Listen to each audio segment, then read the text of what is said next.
you know, bot lane fairly effectively. He had the first hook on Jace that allowed them to get that kill, and then all throughout the game, I don't know if we saw Erwin Booz miss a single hook. He was getting hooks over walls. He was just beasting on people. We gotta get his batting average. Actually, we gotta look back. That would actually be an interesting stat. If I would love that if we could track the batting average for Blitzcrank. In chat right now who actually like has that stat, like I wants to in the future. If you want to keep track of that in the future, we will like plaster your name all over the place. We'll get Alex Pez, like make Blitzpedia and just have like players grab percentages. Blitzcrank batting averages. Blitzpedia. Let's do it. All right, but we'll see, you know, what Orb can do coming in the next game. Already banning Blitzcrank and Ezreal, just absolutely devastating to them in the previous match. And I think, you know, the Morgana pick was as well. And I talked about how Morgana is a very common pick for Pobelter, but it also worked very well with their comp and what they're trying to do. And so, you know, it wouldn't surprise me to see Orb try and take that away. I think they were comfortable with not taking it away. I think they were comfortable with the Gragas versus Morgana matchup, but I don't know. We'll see if that's kind of a change of attitude coming in this game, considering how successful Pobelter was, you know, throughout the game. And I don't know. We'll see whether or not they pick him. Vlad, TF, and Zyra are open. Oh yeah, those would all be really cool picks. First pick straight on, and Nunu being the last ban from Meat Playground. But there's still a lot of meaty APs left open here. And that's the thing. That's the thing about Vlad, is that you don't quite know for sure if he's going top or if he's going mid quite yet. Yeah, it will be a very safe pick for them. They are actually going to go ahead with the Rumble, and so Vlad could go mid. I hope he's going to go mid. It's a lot more common for the top lane, but Rumble is one of the hard counters to Vlad, or it's not a hard counter. Like, you don't hard counter Vlad as in like, oh, I just picked a champion and Vlad now insta loses, but it's a very difficult matchup for Vlad. And the primary reason is when Vlad tries to exchange harass with Rumble, you get one transfuse off and then you have to walk away, and you get a little bit of health back, yes, but it's only like 150, 200 damage. Rumble, on the other hand, chases you down with the Flame Spitter, gets like 600 damage off, sometimes even more, and that damage exchange works out very well for him. Also having the dot, you know, he's able to get some nice damage, and then Vlad can pull, but you know, he's going to have the follow-up. So we'll see how that kind of works out for them. It is a pretty common lane, and they go ahead and grab the Sona as well. So they're happy with that Sona, but they don't go with the Jace this time. So we'll see, you know, how Orb responds. Vlad versus Rumble. It's basically Syringe versus Flamethrower. Like, that's pretty much it. That is the name of the game. That is pretty much the name of the game. But we're not quite sure if we're going to be seeing that matchup quite yet. But it's also not too uncommon to see Rumble mid at times. In very rare situations, you'll see it happen. Maybe here, not quite sure yet. Soraka and Corki being considered here for Orbit. That is going to be a lot of mana going to Corki. Yeah, so game one going to Meat Playground. Really nice play there. But we'll see how they can turn it around. Just a little talk to the camera guy. I don't know. I just had a really terrible thought where it's like, and I'm sure people have had this thought before, but you were saying Syringe versus Flamethrower, and it's like, so if Vlad is hurting you with his blood, does that mean that he has? No. Let's not get into that. Anyway, Orb goes ahead and picks up Corki and Soraka. I'm not positive about that one. How about that? You're not positive? I'm not doing the line, but let's not do that. So that is a very strong lane. Go ahead with the Graves to go against it, since Graves is really the last of the strong ADs, the last of the Mohicans, and we'll see how that'll work out for them. They have a pretty strong team comp. They have the pickoff from Maokai. I'm kind of curious where they'll go with this. If they might go with a Ryze last pick, that might work out for them. And that would actually be a common comp when you have the Ryze, Maokai, Rumble. Ryze and Maokai hold the front line, and Rumble's kind of behind. But you kind of need something in that front line, to protect the Graves and Rumble, since they're both going to be pretty vulnerable there. Yep.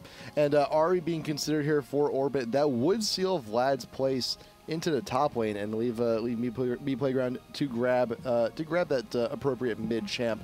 Morgana is still open and available here, and against someone like an Ahri, as long as you can manage to dodge the skill shots, either dodge the skill shots or have a nice trigger finger onto that black shield, you'll be just fine. But there are plenty of other options too. Yeah, Ahri, Morg, and Karthus are really the three big ones that you would see in this situation. So we'll see what they go with, because Morgana, like you had said, did work out very well for them last game. Ahri is just kind of a safe pick, and it's Ahri Vlad is a really nice combo. You have that single target pickoff potential. If they were maybe concerned that, you know, Orbit might take, or I'm sorry, Meat Playground might take Ahri themselves, you know, or if they want to do the Ahri versus Morgana matchup. Ahri does work out pretty well versus Morgana, but we'll see where they go. Belter is just like a kid in a candy store. He just cannot decide. There's so many champions, and they're all so much fun. First off, TF and Zyra, they are both open and available. Diana is open and available. Granted, she did get a few nerfs recently, but she's still good. Mordekaiser, if you're looking for a push-oriented team, fantastic. But I think TF would be the right choice here. It was banned last game, and Belter, that's a pretty good presence, especially for an AP mid, very mobile, and to try and counteract the mobility that Ahri already innately has. Yeah, it's actually going to be a really interesting matchup if he decides to go with that, because Ahri does very well versus TF. You know, Ahri, you can try and dive TF, try and pick up those kills in team fights. It does work out fairly well. However, TF is one of the best kiting champions in the game. Okay, I was kind of wondering. I love TF. I would love to see TF any point in time. It's just not the usual situation. You're not usually going to see someone pick TF into an Ahri, but we'll see, how they do. They do have that kind of tanky front line. And I was talking about how they need to have someone along with Maokai to, counteract that, to protect the Rumble and the Graves in the back line, just because they are fairly squishy. Rumble or Maokai does have that pickoff potential, but they need another bruiser in there, and that's what Mordekaiser is. He's just going to hold down that front line, and they'll have those carries sitting behind him. He's a bruiser. He's a pusher. He's a great farmer, and especially on someone like Belter, like you know he's going to get that 200 creeps well before the 20 minutes. But it's just that's the goal. That's the Mordekaiser. That's the Mordekaiser farming standard. Yes. You have to hit 200 at 20. Belter, he should be able to hit that pretty easily. You get to 200 by 20, or else you're going to lose the family farm. Like it's the government's going to come in, they're going to take the mortgage, and you're done. You're out of there. But that's a shame. I didn't realize there was so much riding on this game. Well, that's why he's made of metal. I mean, he is a combine harvester. Like he's made of metal because he wants to hide his tears. He sheds a single tear, and he's hiding it behind his mask. Can't lose the farm, and Daddy broke his legs. Someone needs to harvest the carrots. What am I talking about? I don't even know regardless, anymore. It should be really cool to see what they're looking to do. Ahri still does pretty well against Mord, and it's actually an interesting timing window because Ahri, the true damage, does very well against Mord early on in the game, and if you can actually hit it, if you hit 6 before Mord does, you can just instantly, control or hit that 6, then dive right after Mordekaiser and try and pick up those early kills. If you can snowball against Mordekaiser, Ahri works out perfectly. But if Mord is safe, if he's able to hit 6 safely, then it's usually an okay matchup for Mord. He has the shield to be able to counter it out some. Ahri can pick him off some if they're able to grab Mord while he's trying to farm Wraiths or something. Then Lee Sin and Ahri do work very well at trying to grab him in the jungle. Actually, the Lee Sin and then Orbit said this actually back in the lobby. Lee Sin was actually a placeholder for Skarner. Oh, okay. So actually, Skarner makes even more sense. I was going to say because we don't see a lot of Lee Sin. So the benefit of Skarner is it works perfectly against Mordekaiser. Skarner is like the pick versus Mordekaiser. He's already a really strong jungler. Yeah. We've seen him so many times in the past. But I don't know. We'll see. Ohio9 actually asking for a shout out real quick. Sword Art Online for Life. SAO. Really? I'll just really? Is that never mind? Really? Yeah. But regardless, it should be an interesting thing. Now, Skarner, he has the early damage to do very well versus Mordekaiser. You can chase him down, you can kill the shield, and then you have the sustained damage to take him down. But again, it's grabbing him when he's out for those wraiths. You run in, you pick him off. And then also Skarner works as that counter jungler against Maokai. So when Maokai goes in for an engage, tries to gank someone, Skarner has the mobility to chase him down and try and help out his lanes. And Belter, he's going very risky, Mordekaiser, if these are indeed the summoner spells. Ghost, Ignite, and usually on most AP mids you will see the flash, but Belter, he's looking to be very aggressive, he's looking to farm, and I'm pretty sure that we've seen this aggressive Mordekaiser from Belter before. Check those runes and masteries for me real quick, because I want to see if he's actually going that. If he was the guy? If he's going that spell vamp again. No, he's health not. regen. Look at the masteries though. And that is pretty standard. So he's going health regen. He's going some defensive masteries. So he wants to be tanky pretty early on. He wants that spam ability. He doesn't want to allow Ari to wear him down. So he should be pretty safe there. I don't know. I'm definitely excited to see how this is going to progress because both teams have their strengths, but Meat Playground, their team is looking very crushing right now. 21-0-9 on Ari, so no defense, but has that mobility, so she could try roaming a little bit. Vlad, if he gets off to a good start, he can try and control that top lane, but it is a skill matchup, Vlad versus Rumble, but the advantage is in Rumble in those situations. Now, usually on a top lane Vlad, if you're looking to passively farm, you'll sometimes see the Vlads go heal Ghost for top lane. But this time it's going to be a little bit different. Actually going for the Cleanse Ghost. Is that... wow, that's interesting. Is that... I'm trying to think... That's what's for that far? Maokai, primarily. Later on, it'll help Vlad in any sort of team fights. He's not looking for kills. A lot of times you might go Ignite if you're looking to exchange for a kill. Not having an aggressive summoner heal or Ignite will make him incredibly weak in lane. It's not like it's, all of a sudden he's lost the lane, but it is a weakness. Like, that's a couple hundred damage that Rumble has in his advantage in addition to what he already has. So Vlad's going to be a little bit weaker in lane as a result. However, it protects against the Maokai ganks, which would be devastating. The Maokai, you're still rooted if he hits you through your pool. So that can be devastating. And we'll see where they go. This is actually interesting because I just looked up X-Hazard. X-Hazard is running health regen.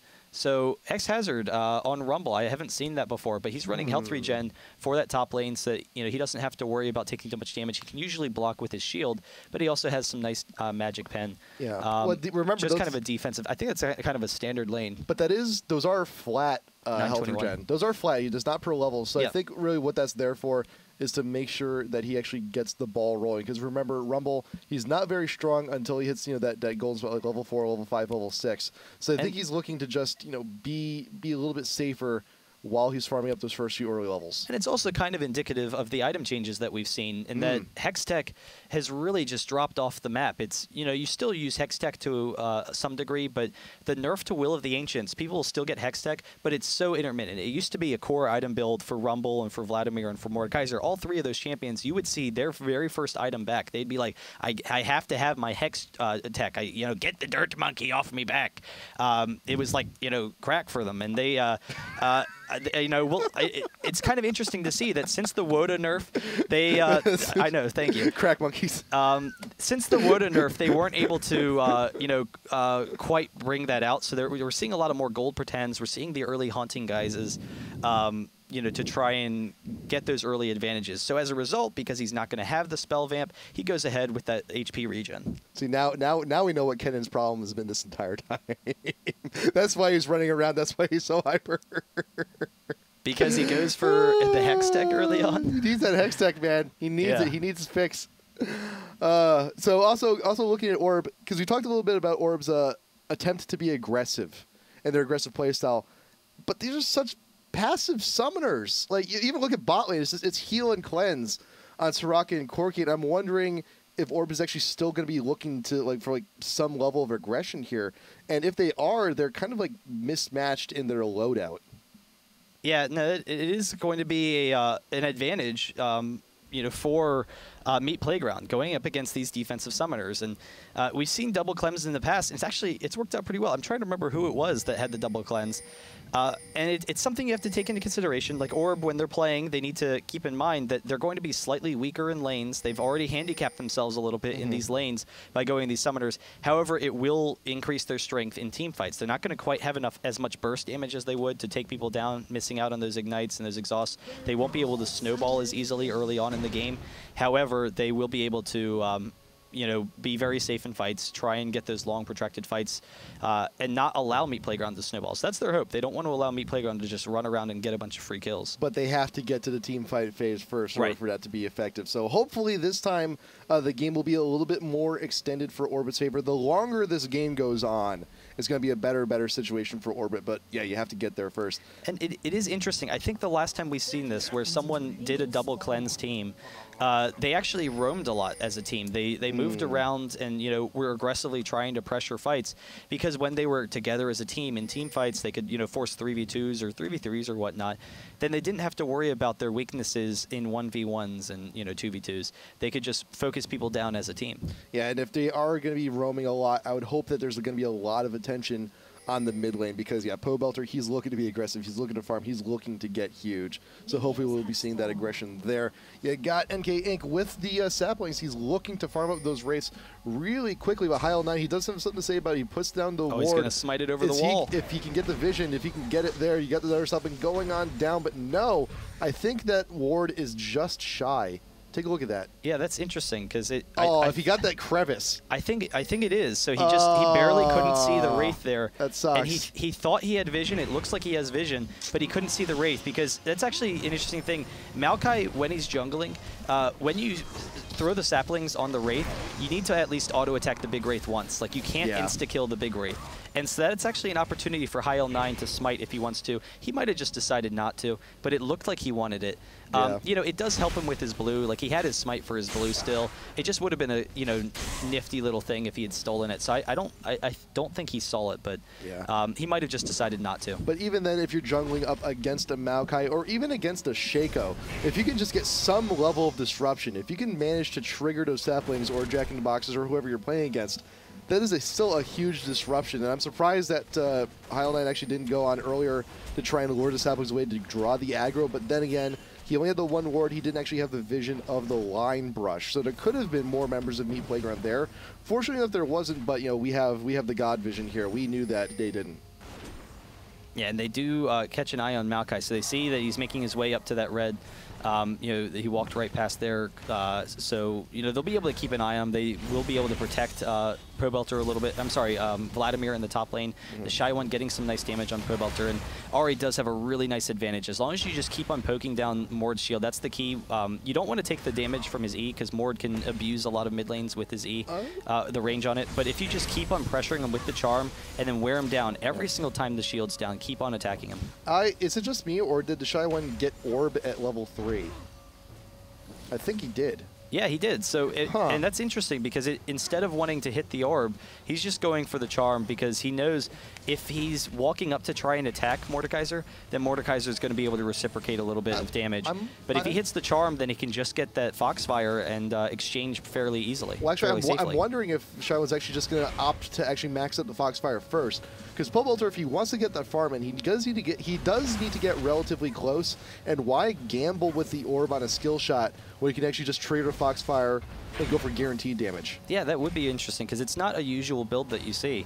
Foxfire, it does prioritize champions, so, you know, it will hit fairly safely. It's more free damage than the orb is, but the orb, it does do more damage. So that you usually do see the Q being maxed first. So we'll see whether he transitions back, you know, as it progresses. But then again, just over the long run, he still hasn't decided yet. He's still waiting. Over the long run, though, like if you calculate in like missed orbs and things like that, you may actually see, you know, the Foxfire build in this sort of situation may, you know, get more damage. And he's going for it. L9, he's waiting, leg and wait. He's got both buffs, waiting for the aggro down. The charm will miss Pobelter. L9 still in pursuit. Will he use anything else? Does try and get those slashes down for a little bit of the slow. Pobelter popping the ghost. Does get one slow in retreat, but does force the ghost. There's a summer small blown that is still a successful gank. But look at Izuki coming on down, recognizing the attempt on Mordekaiser, made the long way down. First blood. Meanwhile, bot lane. Let's rewind for a real quick second. Elimination. Oh, I think he's got it. He's got the double. Does he get to pick up the double? Support kill for the double. Elimination, good man. But let's see actually what went on here. Yen was getting engaged upon, does force the cleanse, did cleanse out of the ignite damage, but is still a little too much to contend with the aggression coming in from Erwin, Booze, and Light Sludge. And Elimination's going to be walking away with a double. That's going to be...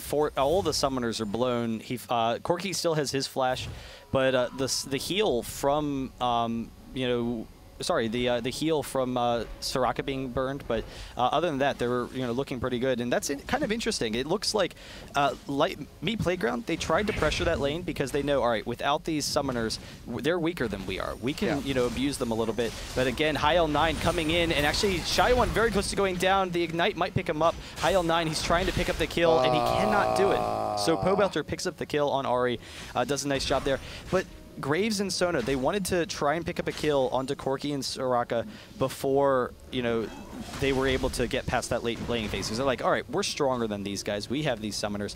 But the armor from Soraka, I think, was probably just a bit too much from them. And then the sustained damage that Soraka had with the Star Call, which not only it allows them to push the lane up to the turret, which makes things difficult for Graves to farm, but it also, won them that fight. Yep. And it's also to actually see a Soraka still get a point in Star Call that early during that previous fight. I think he was only like level 3 at the time. And Soraka getting Star Call that early, it's a bit of an indication, hey, we're looking to push, we're looking to be aggressive here, back off. Yuzuki, that's actually how Xpecial builds his Soraka. He actually doesn't like Lulu, or from what I've heard him say in the past. I don't know if that opinions change. I think a lot of it's because of the vulnerabilities that Lulu has and the lack of survivability. You see, Lemonation right there, that Star Call, just free damage onto the minions they're looking to push. Yeah, and it does help them push, but it also gives them nice harass in that lane. And then long early fights, since Soraka's usually just kind of sitting around for a long time, it gives you something to do, and it gives you really nice sustained damage. Meanwhile, top lane, Yuzuki's having a little bit of a tough time. Xhazard has reached that golden point with Rumble, has managed to live on through that early damage. Also has a Doran shield for a little bit extra regen. The armor's not going to be doing too much against Vlad, but it's still health. It's still something to take home with you. Meanwhile, Vlad, he's got one tome. Hopefully be seeing a revolver or something else to that effect. A little bit extra damage. Could also go for the Haunting Guys also. But meanwhile, NK Inc. positioning himself down bot lane, but the wave, unfortunately, is pushing. And Orbit will just farm a little bit closer to home. Mid lane, Pobelter's also getting quite a bit of damage down onto the Shy1. And Pobelter's such a huge threat. He's just toying with the Shy1. He has the ult available. Like, ult and any skill would be enough to take the Shy1 out. Yeah, he's just abusing him right now, and he has the ward over by the side of the river, now actually warding the top side as well. So protected. He is both sides protected. Usually you can just ward one side and you're going to be safe. You're going to be able to shy to one side of the lane. However, against the pressure that Ahri and Skarner can give, he wants to be really safe. Skarner is going to the top lane, though, trying to get in an Xhazard.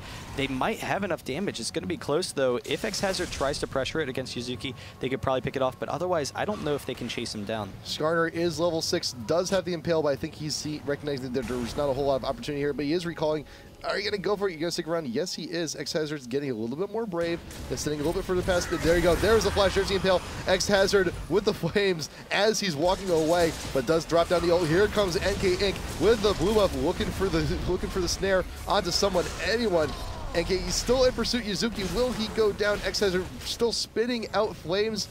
While Orbit is in retreat, they will not connect here. Nice presence from NK Inc. They just didn't have quite enough damage, and I was kind of surprised that they went in on it because it didn't seem like they would have enough to take down Rumble, but he burned both his ultimate and his flash to try and take him down. So that's, a win for Xhazard there in that situation. That'll help him out. That'll help out his team a little bit. We'll see how that factors in, but it's interesting how much pressure Pobelter's been able to put in on the mid lane because he's starting to farm. He's starting to pick up a little bit, but he hit level 6 before Ahri did, so Ahri never had an opportunity to get that early kill. Ahri now going with that Orb of Deception, and I think a lot of it is because you get the damage from the W. You get a little bit easier damage to go for kills if you want to go for those early kills. However, to farm and clear minion waves, you need the Orb, and I think at this point Ahri recognizes that Mord can kind of zone her off the minion wave, so Shy1 needs to be able to farm with the Q. So transitioning that build, to try and get back into this. We'll see if Pobelter can continue to pressure him. You see, he just walks up, an E to the face. And that's why Mordekaiser is actually a pretty strong lane counter to a lot of AP champions, because they try and burst him down, they only hit through the shield because they don't have sustained damage, and then he can just, his E has a long enough range that it gets past the attack range of most of those champions. And not to mention, Mordekaiser is a champ that naturally farms huge, and is at the moment beating out Ahri in terms of the creep score. Plus you have the kill credit, and the best thing Pobelter could have bought in this situation, and he got the lucky pick. So in addition to being an absolute bully around the lane, he's still going to have an additional amount of income on top of that. So when you start hitting mid-game, Pobelter's just going to be so far ahead of the Shy One. It's going to be almost nearly shameful. And it also allows them to get that early DFG, which Yes. is, you know, core Mordekaiser build now, and it just makes him so incredibly powerful.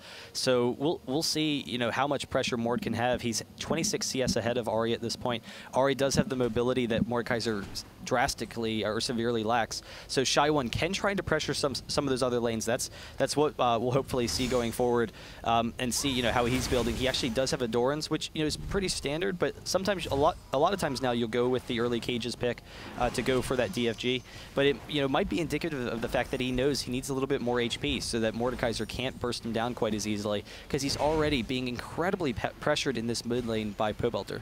And you see just, you know, the fear right now. Pobelter does not care. He's just going straight on in for the dive. Wants free damage. Hyal is not too far behind though. And is the Impale up? I believe it is. Yes, it is. This could be bad for Pobelter, but look at the positioning on NK Inc. though. Not very far away at all. His flash is up. He can go for the twisted advance if he sees Hyal getting aggressive and steal the race while he's at it. Impale going down onto Pobelter. Yuzuki making a visit here from top lane. Also, here comes the Maokai ult, but will it be enough to prevent the damage? No.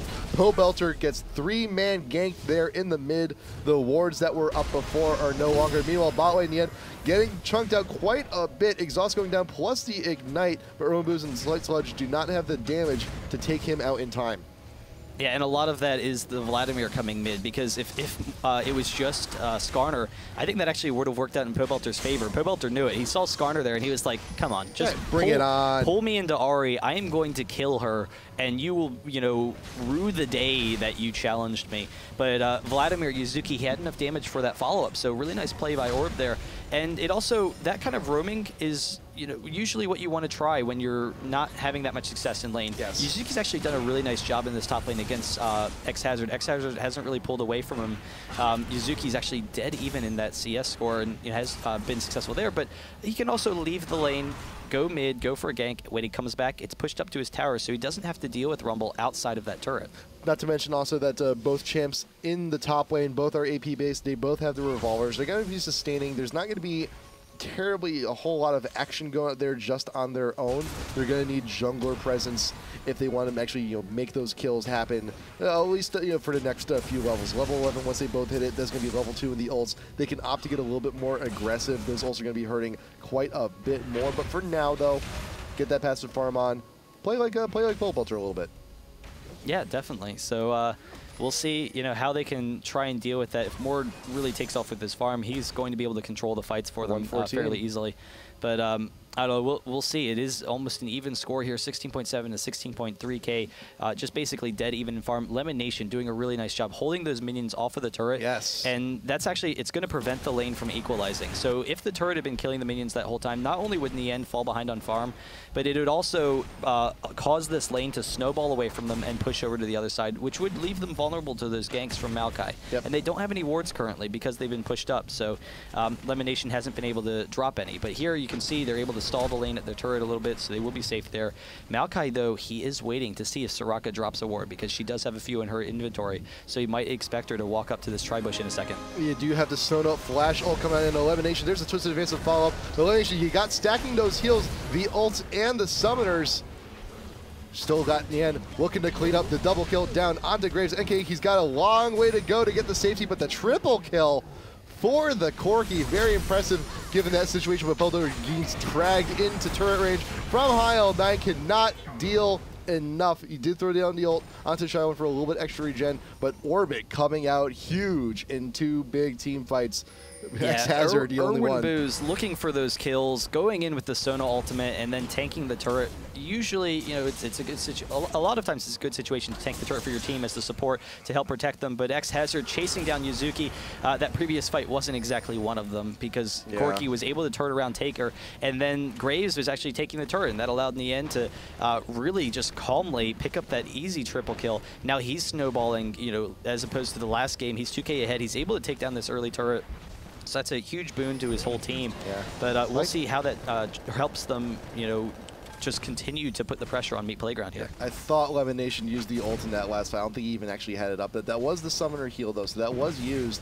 I guess Lemon Nation just healed himself, though. But still, that took a lot of effort from that took a lot of effort from Meat Playground to even get the kill on the Lemon Nation. And when it's that difficult to kill a support, you do know that it's kind of a good inkling as to where your damage output is right now. But with this though, Hollow Knight, he does know the dragon is going to be gone shortly. I don't think he wants to go into this fight though. They're severely outnumbered, and you do not want to be losing that Oracle's is going to give it up for a time being. Meat Playground going to be grabbing that dragon. Yes, that'll be a nice, little comeback from them. And they can try and pressure them around. Really, the only one behind for Orb is the Shy One, because everyone else has been doing particularly well on this team.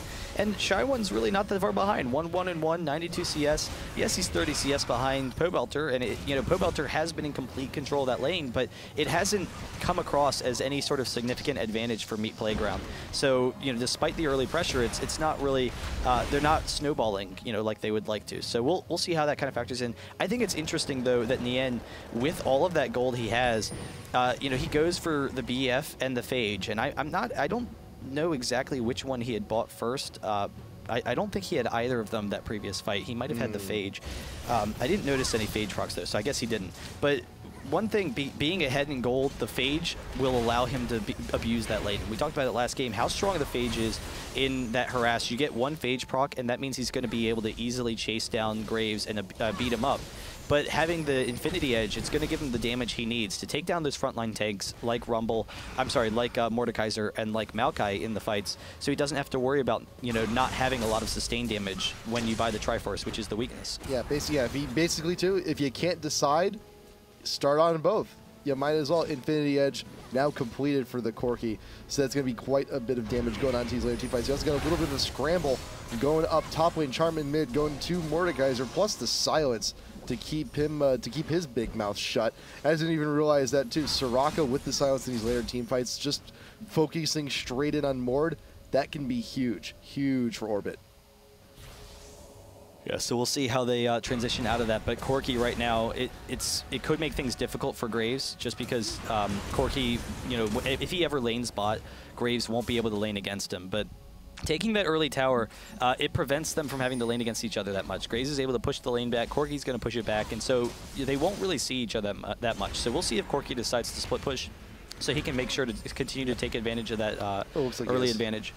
It seems right now that he is for a time, or at the very least going to be taking out that one wave and then possibly returning to mid. IPL9 looking to hold the fort here, top lane. Top tier 1 is still relatively healthy. This killing time for Yuzuki to actually get back into lane. He did shop, he did get an Abyssal for himself, so he's going to be doing a lot more damage. Plus also Ruby Crystal, probably a haunting guys there to really stack onto that magic pen. I think it's interesting how both of the supports are moving into the mid lane, because the ADs, they're just kind of pushing back and forth. Skarner getting the pullback onto X-Hazard, but he goes down very quickly. Yuzuki can't quite pick up the kill, and so will they be able to chase him down? Yes, it seems they will. X-Hazard tanking the turret though and has to back off. Yuzuki is safe for the time being. But it's interesting to have those supports mid, because both of them, they're just kind of looking to farm. They don't, they want to make sure that they have a good presence and don't allow any fights. They don't want to allow Skarner to run in and just pick off Pobelter real quick, or Maokai to run up and kill Ahri. So they just send the supports there. They know the ADs are safe, but Nien, he wants to make sure he can abuse this early situation against Light Sledge. It seems that he has the opportunities very easily. Light Sledge throwing off the ultimate, and it's not quite enough. Nien is able to throw off that cleanse, and it does cleanse the Ignite. It didn't always. Will it get out of here? A while ago. Erwin Boost, he does have the ult, just straight up ult into the bush. Corki's going to be dancing, and there's a shutdown for the support. And that's a very odd bush to recall it, especially if you have vision. You already know you're there. You might as well come in with the ability and get that free kill. Shy One meeting up with NK Inc. in the mid. We'll be able to take out the Oracles. Yes, the dash still going, but here comes Pobelter. Nice flash into the river.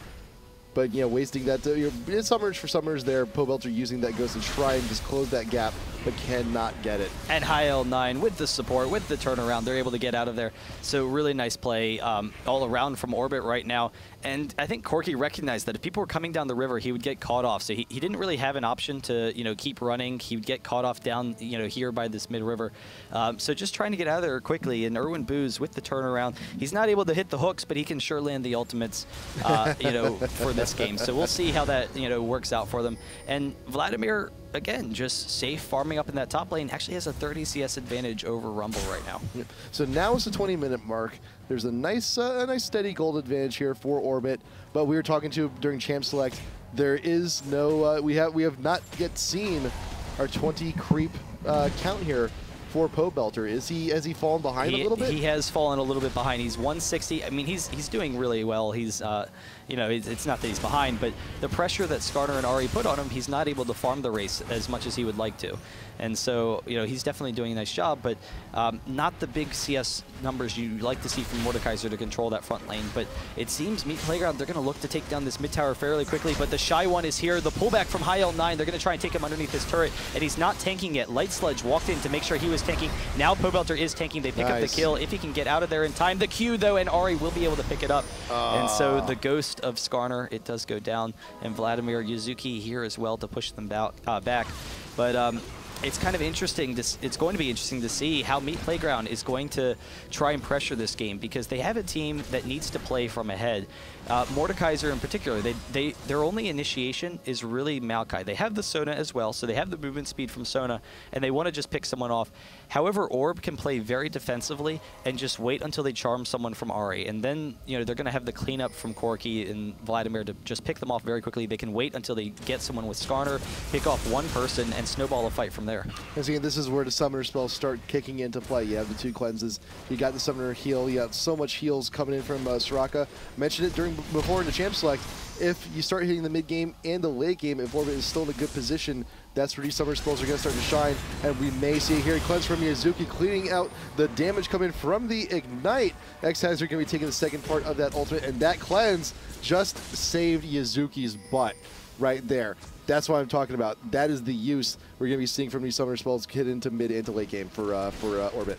Yeah, and High L9 almost getting caught off. Will back off, but I'm kind of curious how the Mordekaiser's pick is going to work from and the Rumble, because there is the concern that both of them, they could be picked off and then burst down very quickly from Corki, because Corki, with the true damage, works very well against them, but Meat Playground, they're waiting off in the shadows. There was the ward, so they were caught off, and Orbit just backs a step off. They recognize what's going on, but Meat Playground trying to get that quick pick off. Hope someone walks into the brush and just goes down quickly. But that's the thing, though. Orbit has the oracles. Meat Playground does not. So I think just that motion should be enough for Meat Playground to consider, hey, we need an oracles right now. We can't really do a whole lot at this point without one. Lemonation, he's just going around cleaning up everything. The brush, there's still ward in the tail of the brush. Sona going down. Yuzuki is going to be stunned, but NK Inc. goes straight towards the back line, trying to get that twisted advance and will not get it. Lemonation throwing off all of those heals. Mordekaiser's going to be the next one to go down. Erlen Boo's going to get caught out, does flash out of the fight. Light Sludge just trying to live. But there you go, X-Hazard. Yuzuki will get the last grab on him to pull Yuzuki getting out of there with the troll face on. High L9 taking the turret, wants to go into Erlen Booz, looking for the ace if they can get it. The turret shot's being taken, and there is the ace for the Shy One. Very well done. 5 for free for Orbit. That can be a Baron for sure. And Nien is just way too strong at this point in time, and that was the big concern. Maokai tried to engage on him, but there's no follow-up.